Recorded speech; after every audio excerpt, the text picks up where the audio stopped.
right, people. Do it right. Do it right. That song is so annoying. I'm gonna have to figure something out about changing that song.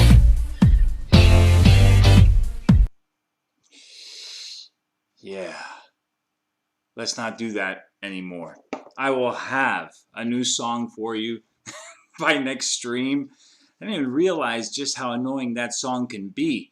And there are people, at least one person sitting there listening to that. And to you, I want to say, I'm sorry from the deepest part of my heart. It is a royalty-free song, and I should have put more thought and effort into picking it. But I didn't. And I hope you forgive me. That said, welcome to the Non-negotiables podcast. I'm in a much better mood than I was yesterday. It's amazing what will happen to you when you spend a couple of hours around some good, godly men talking things out and sort of refreshing the mind and realizing that, come what may, we've got time, we've got each other, we've got a real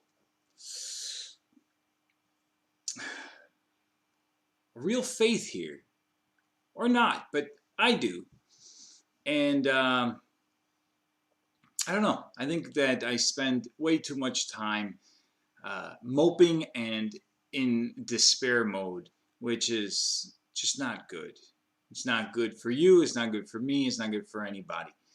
So I'm feeling more upbeat today, and there's a lot of stuff going on, a lot of good stuff going on. And I'm honestly pretty tired of talking about the election, but we'll do a quick sort of recap.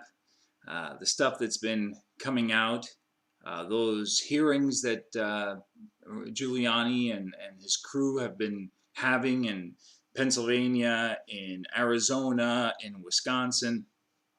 They're putting out all this information, this obvious fraud evidence, and it's starting to pick up steam.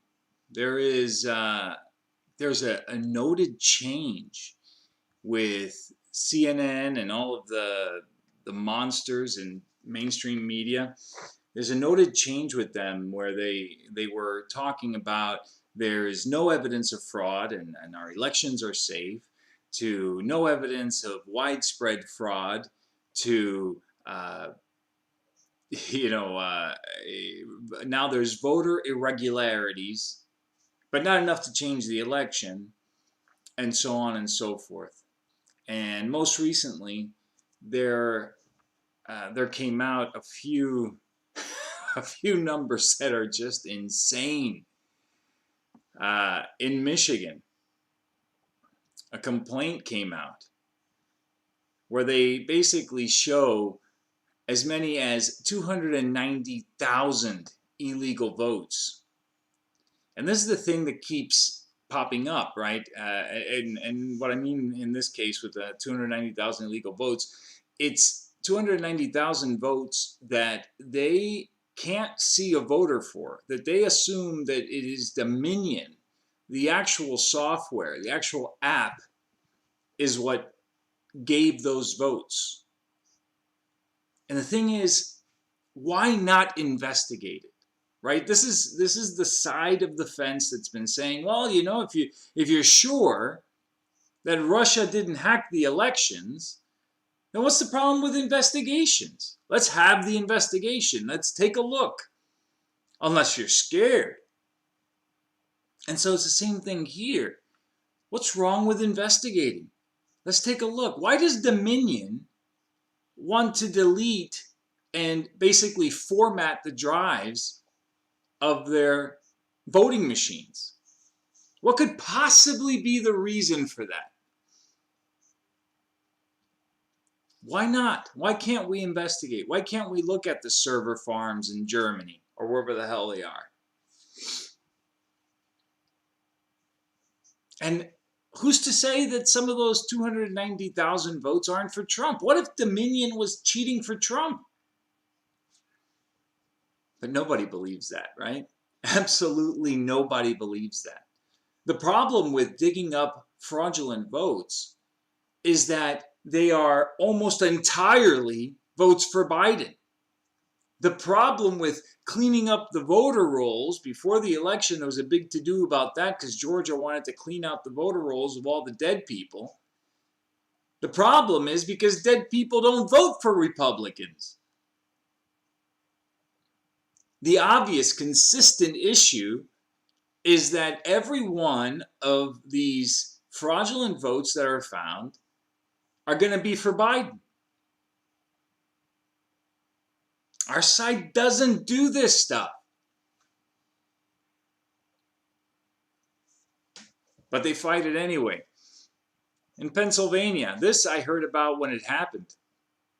But now, what I want to point out is it's in the news. It's on the American Spectator. It's actually breaking through to some somewhat mainstream news outlets. This was that thing, if you watch the clip from the Gettysburg hearing, where the military guy, I forget his name, he comes out and he says, oh yeah, well there was a tranche of votes that came in, approximately 500,000 votes that came in all at once. And it was highly suspect because of the 570,000 votes that came in, or rather, of the nearly 600,000 votes, 570,000 were for Biden. And the senator that's hosting the hearing says, and how many were for Trump? And the guy says 3,200. And then the entire audience breaks into laughter. Absolute laughter, just belly laughing, because it's absurd. It's ridiculous. 570,000 to 3,200? So we all know this. We've been talking about it ad nauseum. I'm honestly sick of it. But it's in a mainstream, somewhat mainstream. The Spectator isn't super mainstream, but it's breaking through. It's breaking through. And people are starting to wonder, well, there's some of the stuff is a little weird. It's a little fruity. It's starting to have some kind of impact. So, yeah, there's something to be said about that. There's something to be said about that. When it all comes down to it, we're not just fighting in courts, and we're not just fighting this election legally. We're fighting for the hearts and minds of the American public. The hearts and minds of the American public who, for the last 4 years, their betters, their media, their elected officials have been saying there's nothing wrong with investigating possible fraud. There's no reason why we shouldn't be looking into Russia, Ukraine, all this stuff. And now all of a sudden they're looking at their betters and their media saying things like, shut up. What are you, you're just having a hissy fit. There's no there. There's no smoking gun. But then they're looking at Facebook and they're looking at YouTube and they're catching videos from people they know and respect, and they're saying, wait. Okay. So I don't think necessarily there was that much fraud or whatever, but there are some irregularities. But wait a second, because Don Lemon and Brian Stelter's told me that this is crazy talk. Well, it's not totally crazy talk. Not enough to change the election results. But maybe there's a little some, maybe. And then their betters start changing the script again. And all of a sudden, there's a popular news outlet bringing to light, hey, wait, so, okay, let me get this straight. You got almost 600,000 votes that came in all at once, and 99% of the vote went to Biden? Now, You don't have to be a big political junkie to believe that. Trump got a higher percentage of the vote in San Francisco, in Portland, Oregon. He got 5 or 6% of the vote. Now you're telling me in Michigan there is any district, any part of that state that is 99.3% for Biden? It's absolutely insane. And so these people are starting to get a sense like maybe we're not talking about, a handful of people that got a mail-in ballot by accident and decided to fill it out because what the hell, want to help my guy, I'll vote twice.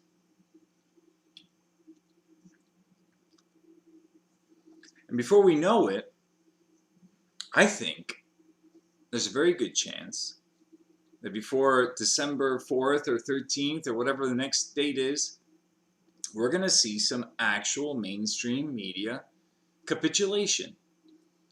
I think if things keep going as they're going, I think if the pressure keeps getting ratcheted up and put on these people, I don't think they stand a chance. I don't think they have any chance of at least not accepting that some of this stuff is weird. I don't know. Maybe not. Maybe, again, maybe it's just wishful thinking. That darned conservative optimism that just can't help but creep itself in. I mean, these are the people who couldn't care less about their credibility. They obviously are willing to sacrifice any and all credibility just to get rid of the orange man. They've lost the trust of the American public. So maybe they don't care. Maybe it doesn't matter how obvious things get. They'll never, give in. Never give an inch. We'll see. 7 o'clock today, though, James O'Keefe is going to release clips from the Zoom calls that he was involved in. Apparently, he got himself an access code through a whistleblower at CNN, and he's going to show Jeff Zucker and all of those people commiserating and plotting on how they're going to feed you the news. You silly little sheep. So I'm looking forward to that. I'll definitely be watching it when it premieres on YouTube. And if you're not subscribed to Project Veritas, you should do that. You should do that pretty quick. All right, so I'm done talking about the election. There's a couple of other things I wanted to talk about, but I see I got a couple of chats in here. Johnny Boy, honestly, one of the greatest men I know. A truly great man. Godly man that I love. All of it should be enough to put the election votes in dispute in Georgia, Arizona, Pennsylvania, and Michigan. Doesn't mean Trump wins them. Just means nobody gets electoral votes as necessary. Yeah, I looked into what you were saying about Amendment 12. The incoming House decides, however, it's not each rep one vote. Instead, it's each state. Right, and Trump would win. I think it's 27, 22, and then there is one that is evenly split. So yeah, as long as nobody gets 270, as long as the Republican states and the delegations refuse to give the Electoral College votes, then that's that. It goes to the delegation, and Trump would win in that case. And honestly, that's what all of these hearings are about. They're talking about how they're not official and they are not, legally binding or whatever. That the people that are giving their testimony are not sworn in and whatnot. Whatever the case is, it's not about that. I think, again, this is about building pressure. It's about getting constituents for these Republicans in these states to call in and go, whoa, listen, 99.3% of the vote went to Biden. In Michigan, 270,000 votes that apparently were just notched up by the Dominion system. Essentially pressuring these people into not certifying, or if they do certify, into not giving the Electoral College votes. And in that case, Trump would win. And then, if that happens, And I hope you guys have done what we've been talking about for the last 3 years, well, maybe the last 4 years. I hope you guys have been diligent about arming yourselves, putting yourselves in a position to protect your families and your homes and your cities, your towns, because, again, the left has nothing to lose, and they will burn stuff down. I mean, you've got the pundits on CNN, you've got the big talking heads over at the mainstream media. You got them saying burn it all down. You got Don Lemonhead saying burn it all down. I'm going to turn off the Internet Explorer here, and we'll do the rest of this stream talking, because I see I'm dropping frames. There's something wrong with my internet. Anyway, so the point of this stream, I talked a hell of a lot about the election, not wanting to talk about it at all. Biden's brittle bones. You know, we see all the stuff that's going on, and you know, we have Trump, you know, fighting, and Giuliani fighting, everybody fighting for this election. We have all of this drama and this worry about the incoming Biden administration. And we forget, or at least I feel like I have forgotten, that we're talking about Biden, the shamana pressure guy. We're talking about a decrepit old man. We're talking about a guy who breaks his bones when he's playing with his dog. Or at least that's the story from his communications people. The word is he tripped over his dog and he broke his foot. Originally they said, it looks like a sprained foot, no big deal. Then they got a CT, and it turns out he has a fracture. This guy is not going to be president, even if he wins. There is no way that this guy has anything to do with any of the picks that are being picked for his cabinet. The lady that he just picked to be in charge of the budget office is a virulent leftist, just a crazy radical. She deleted her Twitter, all the tweets on her Twitter account, because it is a history of just the wildest Russia conspiracy crap, the most anti-Trump, anti-Republican, anti-right-winger, anti-conservative nonsense. And so they've got Biden out there jabbering on about unity and coming together as a nation. Meanwhile, the people that he's bringing on board are people who architected the Iran deal. You got this crazy leftist that's, you know, just talking nonsense constantly. His entire communications office, the big, you know, qualification on his communications office is that they're all women. The Pinkett or whatever guy that's standing behind him, he's a World Economic Forum guy. He's all about the Great Reset.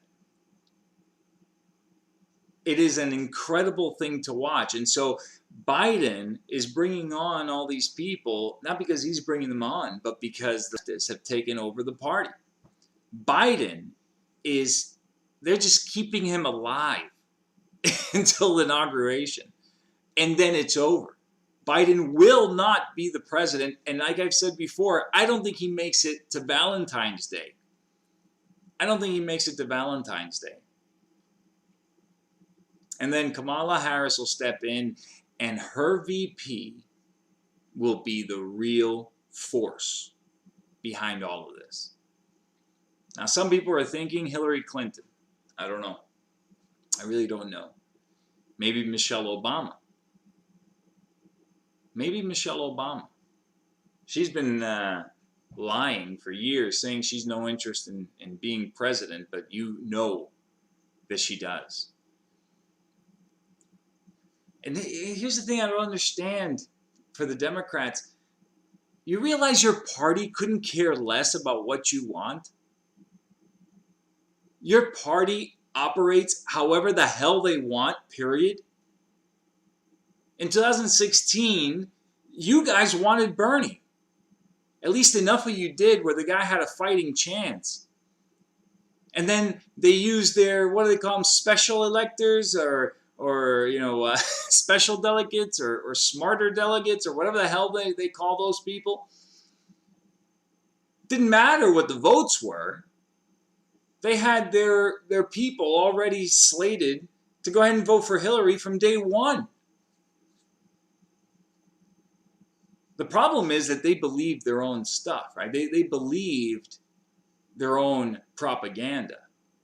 And so believing their own propaganda, they did not push for the insane levels of voter fraud that they did this time. As far as they were concerned, they had it in the bag. New York Times says 98%. Hillary Clinton didn't come out to give a concession speech because she never wrote a concession speech. Aside from the fact that she was probably beating the piss out of some puppies in the hotel room where she was at.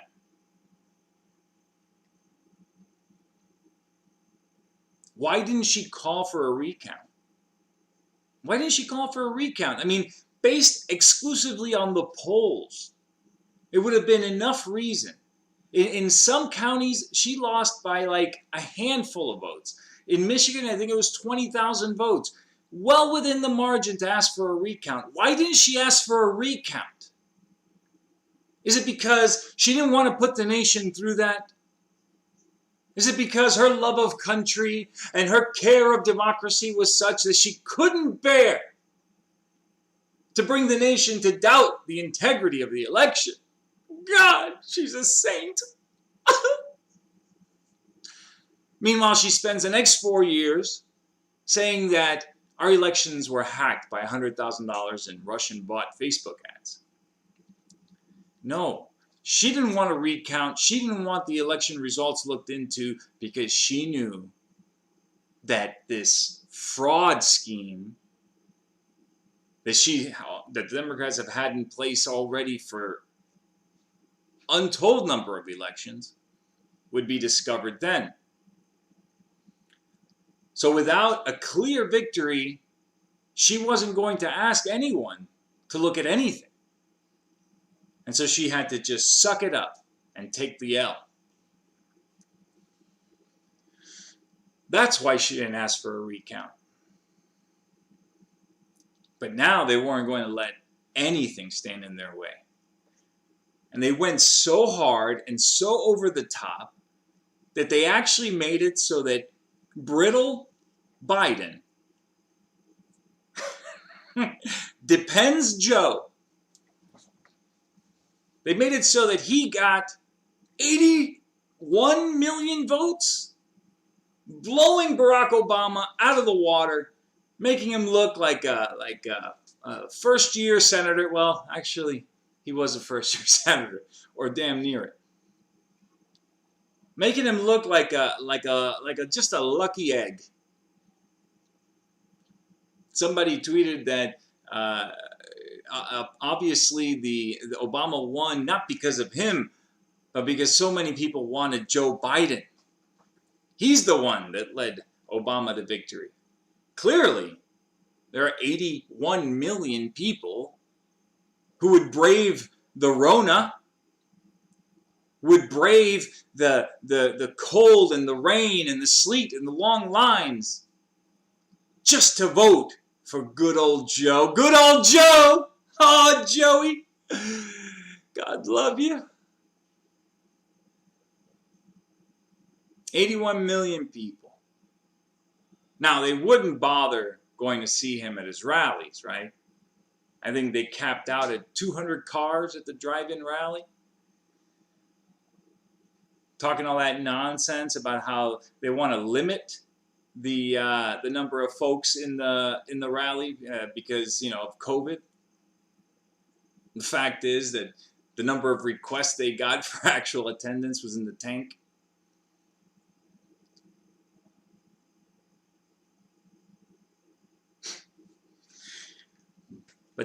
Anyway, my whole point. Brittle Joe, he's not the guy we're fighting against here. He has no idea where he's at. Kamala Harris, just as much of a puppet. The real brains, the real beating heart of this decaying, destructive, democracy-hating bag of pus that is the Democrat Party is going to be the VP, whomever that might be. And I really do believe it'll be Michelle Obama. I really do. That's what I think it's going to come to. Michelle. Michelle My Belle, as the glorious Rush Limbaugh calls her. I really do believe it. What do you guys think? Let me see what's going on in the chat over here.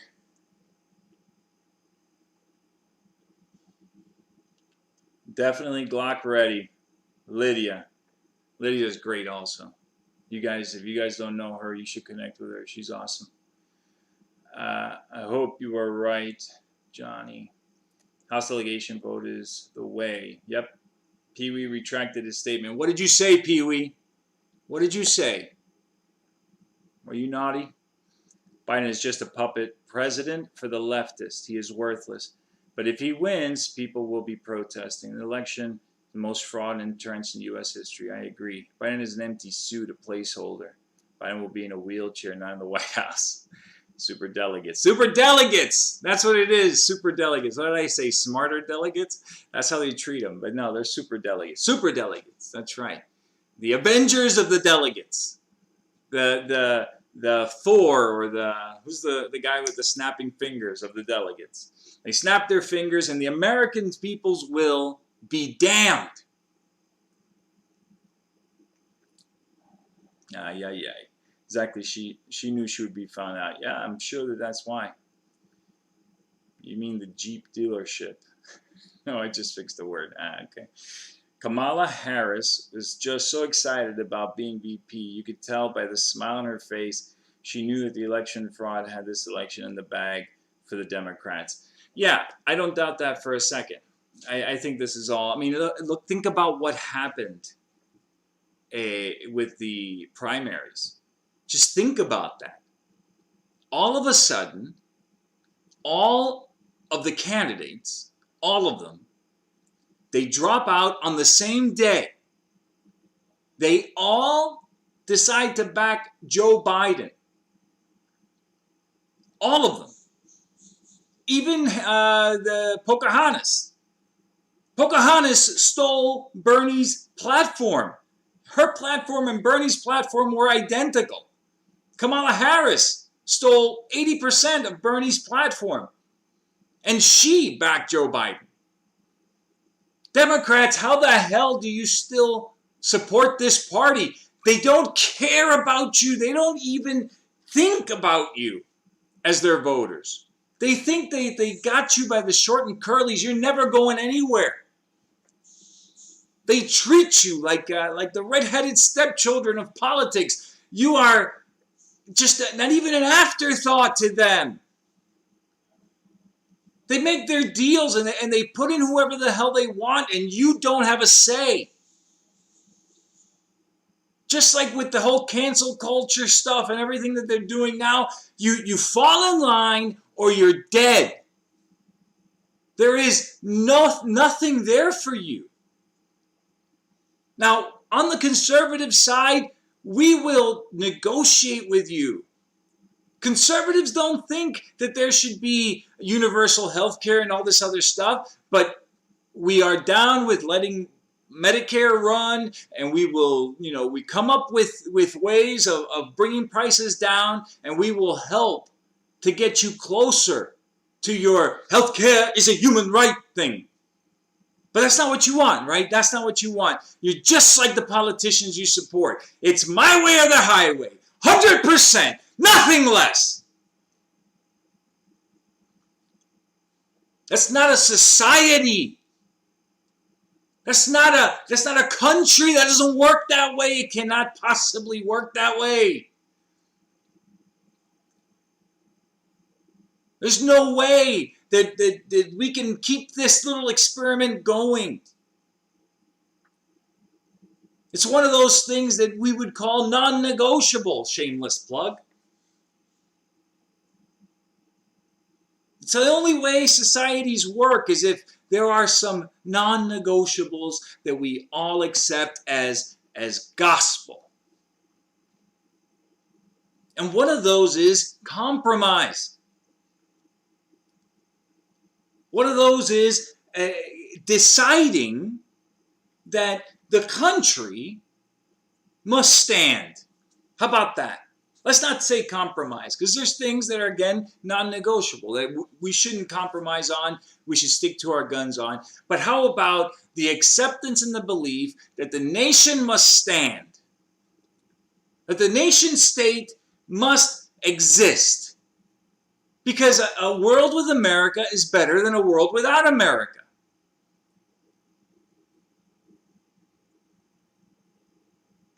I would say that everything good,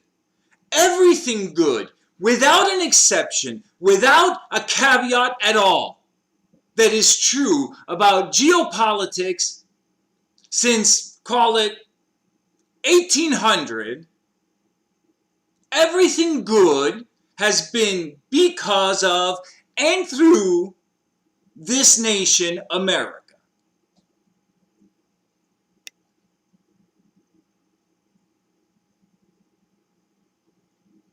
Tell me how I'm wrong. I don't know. Could be wrong, but I can't think of a single thing.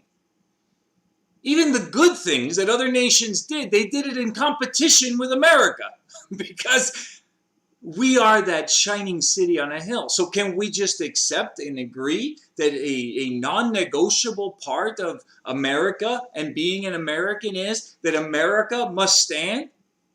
And so what that means is when your political party is filled with despots and lunatics that would rather see the place burn than watch a duly elected president enact his powers of president, how about we accept that that is destroying a great nation and we work against that? Somehow I feel like that's too much to ask. At least what I've seen is that it's too much to ask. I see no sense of, realization. I mean, I can't say that I've seen one Democrat come to grips with the fact that the primary was a farce. I mean, how can that not hurt you? To realize that the primaries were a lie. Biden was going to be the nominee, and it didn't matter what you said, how you voted, whether you liked him or not. Biden is the king of the Democrat Party. Do you understand? Installed by the elites. You didn't elect him.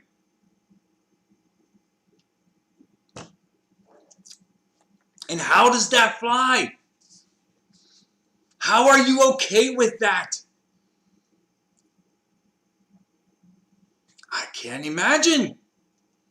Because in the Republican side, when our guys started acting too much like Democrats, we stopped going to the polls. It took the Tea Party movement and Tea Party candidates to motivate Republicans to go back to the polls. If Clinton and Bush are the same, then you know what? I'd rather stay home. I work for a living, unlike the Democrats. I don't need to stand in line for a couple hours. I'd rather sit down and watch my favorite show. You guys go vote. Nothing's going to change anyway. It's all the same thing. Until it wasn't. And then you saw what a conservative movement looks like. We call it Trumpism now, but we called it the Tea Party back then. 76 million people who said, go ahead and call me a racist. I don't give a damn. Go ahead. Go ahead and set fire to the town. I don't care. Do whatever you got to do. I'm going, because now it matters, now there's something that's going to actually change and happen. I'm going and I'm voting for this guy. And you can threaten me all you want. And Keith Olbermann can stand there and say, all of the Trump supporters need to be in jail. Try it. Try it. Try it. If you can get me, if you can take me, if you can subdue me, then you can take me to jail. Hope you bring in a van full of guys, at least. Knowing them, they'll have some female diversity hires in the van. So I stand a good chance. I hope you guys stand a good chance too. Anyways, so that's that. I'll get to more chats in a minute. One last thing I wanted to talk about, and then I'm going to hightail it out of here. Hey, got to make some dinner. Have you guys heard about the dead scientist? The Iranian scientist, nuclear scientist, the guy at the head of the non-existent, conspiracy theory Iranian nuclear program, which Obama actually put an end to, right? As we all know, because CNN, MSNBC, they all told us, Obama made a deal with Iran, and all it took was handing them, a few $1 billion in cash, flying it into their nation, releasing all of the money that we had held and sequestered, releasing all the sanctions, and all of a sudden, the radicals, the Ayatollahs in Iran, they said, I like this Obama guy. He's a good guy. We're going to go ahead and never do a nuclear bomb again. Ooh, that's not what happened, is it? No, that's not what happened. Nope. With all that money, with all those released sanctions, Iran started cooking a bomb right away. As it stands right now, Israel's talking about 4 major nuclear development facilities in Iran. New ones, right? Not the ones that they had satellite pictures of or whatever. New ones. We're talking hundreds of millions of dollars funneled into a ISIS resurgence, which we're starting to see popping off. All of a sudden, for a couple of years there at the end of Trump's first term, there were no French people getting stabbed. Acid attacks way down. What happened? What happened? Did the radicals just stop believing? Could it be that Western culture finally broke through and got those radical jihadis to calm down and say, you know what? Democracy is grand. I like a democracy. That's a little Italian. I don't do accents. No, that's not what happened. You know what happened? What happened was Iran couldn't finance the terror attacks anymore. It's amazing when you will no longer secure tens of thousands of dollars from the Iranian government for committing an attack for your family, because that's what it did. Iran would take the jihadis that would commit terror attacks and would just shower tons of money over their family. Sort of a life insurance policy for blowing up teenagers at pop concerts. All of a sudden, there's no money flowing. The bomb makers, the mosques that would launder this money, all of a sudden they don't have the cash and the means to finance terror. That's what happened. Now with Trump on the way out, as soon as those polls started coming up saying that Trump was going to lose, all of a sudden, decapitated Frenchmen, all of a sudden, Iran's yelling death to America again. All of a sudden, there's all this shakiness in the Middle East. on the heels of 3 huge Middle East peace deals. And all of a sudden, things are really sort of quaking over there. So maybe the Obama thing didn't work out. Maybe Trumpism worked. Maybe knocking off Soleimani was a good thing. Maybe killing al-Baghdadi, maybe that helped calm the Iranian lions. Well, now, apparently, their lead nuclear scientist in Iran was riding around in his bulletproof car, and I don't understand. Why does a scientist, because I can't bring up the internet anymore because it messes up the stream, but CNN was like their lead scientist, right? Not talking about the nuclear program. They just talk about him like he was, a national treasure in Iran. Why would he need to ride around in a bulletproof limousine?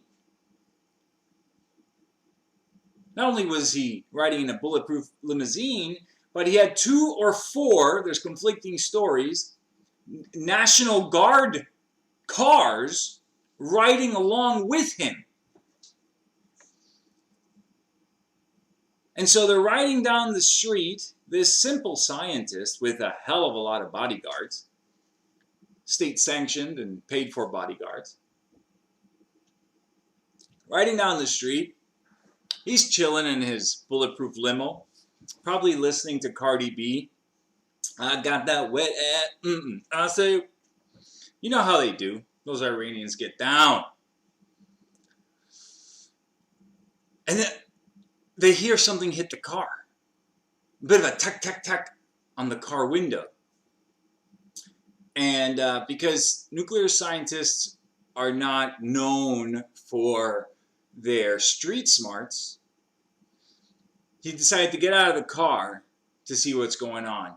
And about 150 meters away, there was a Nissan, if I think I have that right, with a remote-controlled machine gun in the car. And that puppy just started spraying. Just spraying bullets. And the simple nuclear scientist, the totally innocent, according to CNN and mainstream media, nuclear scientist, was struck 3 times and died.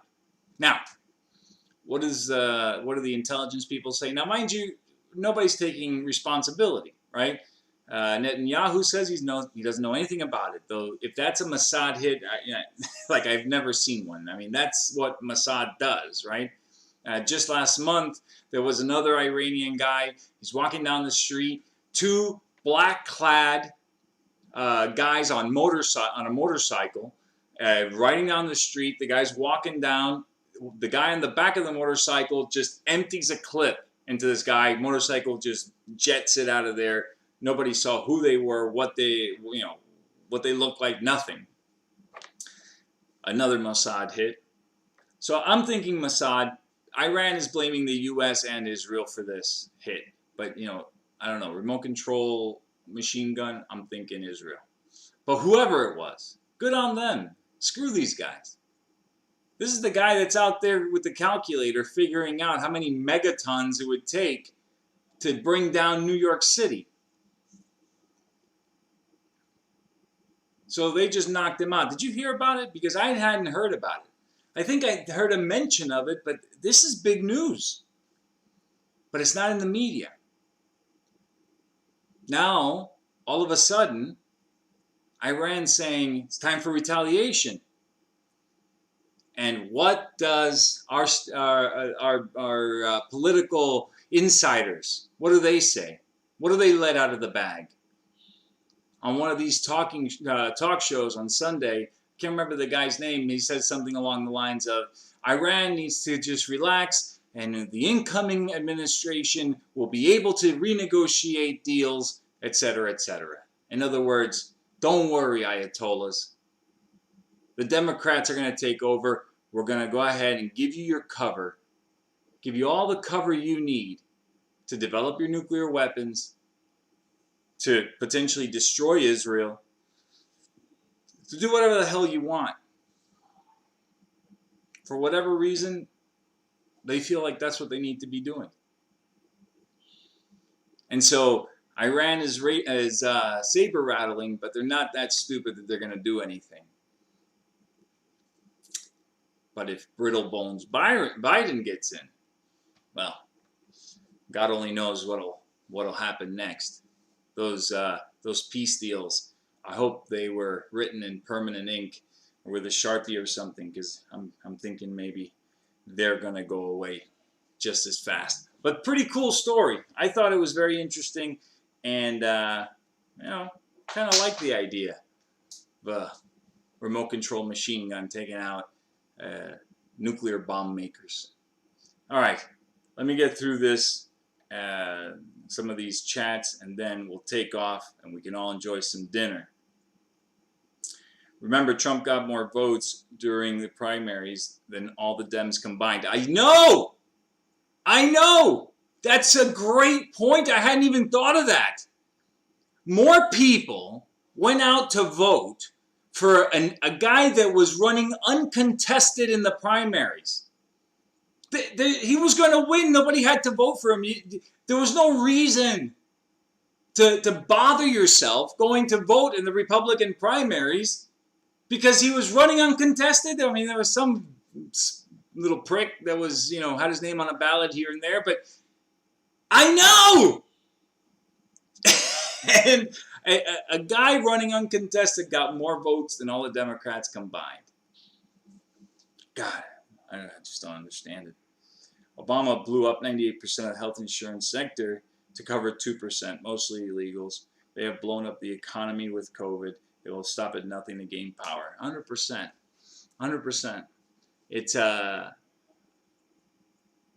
something that is so evil that it's hard for us to contemplate.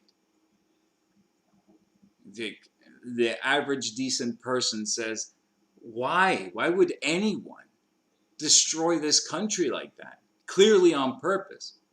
Like, without a doubt, on purpose. Everything they do is not, these aren't unintended consequences. This is clearly something they're doing to on purpose to hurt the economy, hurt the nation. But it's on purpose, and they're doing it for power. It's maniacal. I mean, it's beyond description. It's just so nasty. But it is the only way that these authoritarians, these communist dictator wannabes can gain power.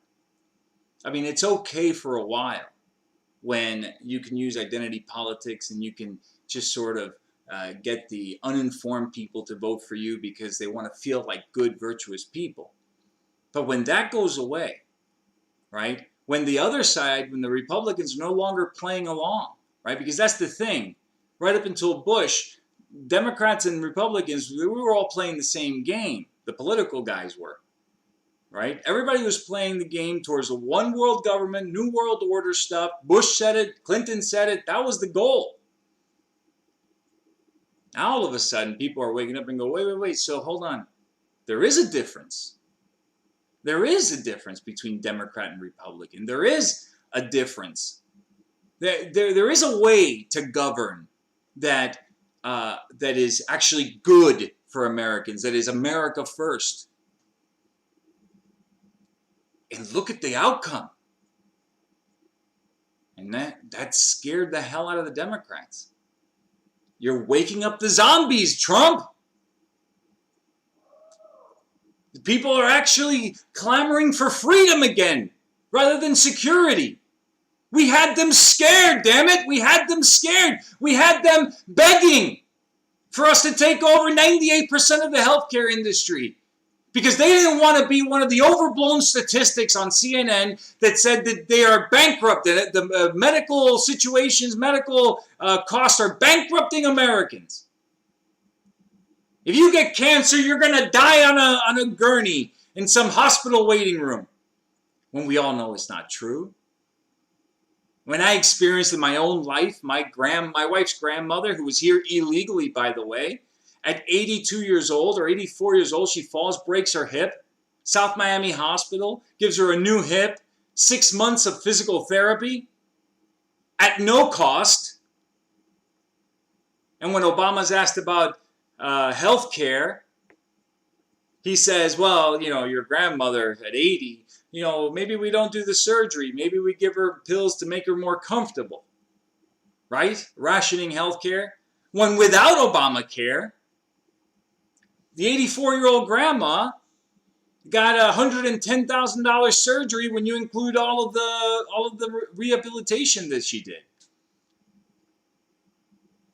All right, we have a good nation. Do you understand? Yes, it's a great nation. Yes, it's a powerful nation. But our nation is good. Good.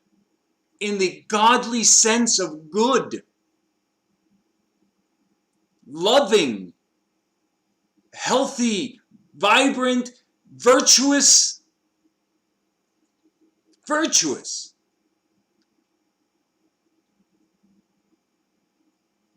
But there is no way to subjugate a good and virtuous nation but through deceit and destruction, manufactured crisis after manufactured crisis.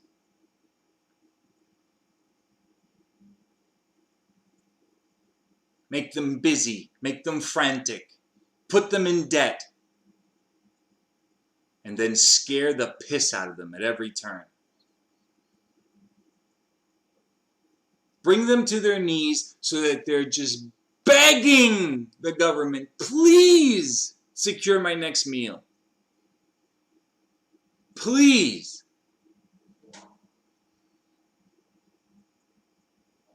It's twisted, it's maniacal, it's evil.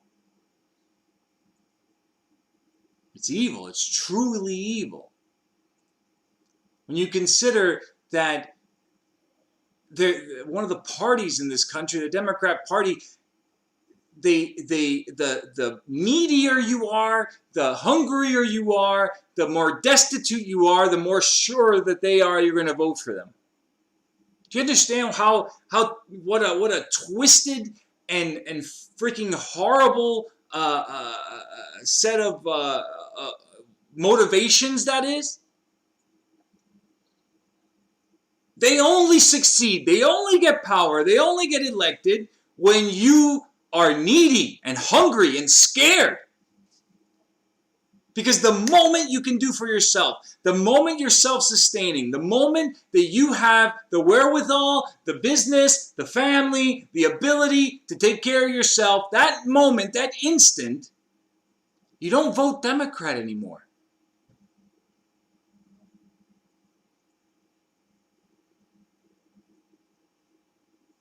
How? How can we have an entire half of the power structure in this nation be such that the only way they keep their power and their nice house and their $30 a pint ice cream like Nancy Pelosi is if you're scared, miserable, and poor? How twisted is that? All right, we'll do a couple more, and then we out. Lydia, wish I can share video, but I'm back in Nazi Brook jail after just 2 days of serving a 30-day sentence. This will be a 2-day sentence for calling Janet Reno a tranny. Yeah, you threw me for a loop there. I thought you were really in jail. Nazi book. Yeah, well, when you get back, share it. And maybe not call her a tranny, right? I don't know what to tell you. I've lost so many accounts. Well, Facebook, I just shut them down, right? I actually have a video on the Mark channel. I think the title is "Screw You, Facebook," where I recorded and broadcast my deletion of my Facebook because I couldn't deal with them anymore. But I'm on my third Twitter, I guess. This is my second YouTube, so that's how it goes.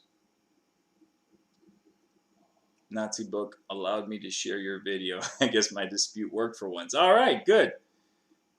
Biden would just send them more pallets of cash. Right. I mean, and that's what they said, right? And basically with this Pinkett or whatever the hell his name is that he brought onto to his cabinet. This is the guy who was the architect of the Iran deal. So he is going to he's going to do the same thing. He's just going to re-up that deal, and we're going to be back to square one. All right. Kakel. The Republicans, rhinos, are running for cover right now. The paradigm has shifted. We the people are waking up. And amen to that. Amen to that. We are waking up. And that's how I started this stream. I don't know if you were here for that, but we're waking up. Right? Yesterday, I was down in the dumps. But today I feel better. Like I said, spend a couple hours with some good godly men. Have all the same scares and worries that I do, but seeing how the look on what's going on from their point of view, right? These are not guys that are 24/7 looking at politics. These are guys that catch glimpses on Nazi book or on Instagram or whatever. And even the ones that are not, entrenched like I am and many of you are, they're the ones that said, yeah, but did you hear about this 270,000 vote thing, this other thing, this other thing? I'm like, where'd you hear about it? And they're like, it's all over Facebook. It's coming out to the light. The sleeping masses are waking up. And so it's a very good thing. And by the end of all this, when it's all said and done, on Inauguration Day, however the chips fall, those 74 million Trump voters, the other estimated 6 million voters that would have voted for Trump but didn't, and I want to hope that 10% of the independents and Democrats that said, I'm going to vote for Biden because Orange Man bad, got to think at least 10% of those are going to go, wow. I voted for a party that couldn't care less about me. I voted for a party that cheated their friggin' faces off. I'm part of the baddies, right? I'm with the baddies on this one. And who knows? Who knows? Who knows how it all plays out in the end? Anyways, that's that. I'm starving. See you later, guys. Thanks so much for joining the stream. Share the channel and the videos and all that stuff.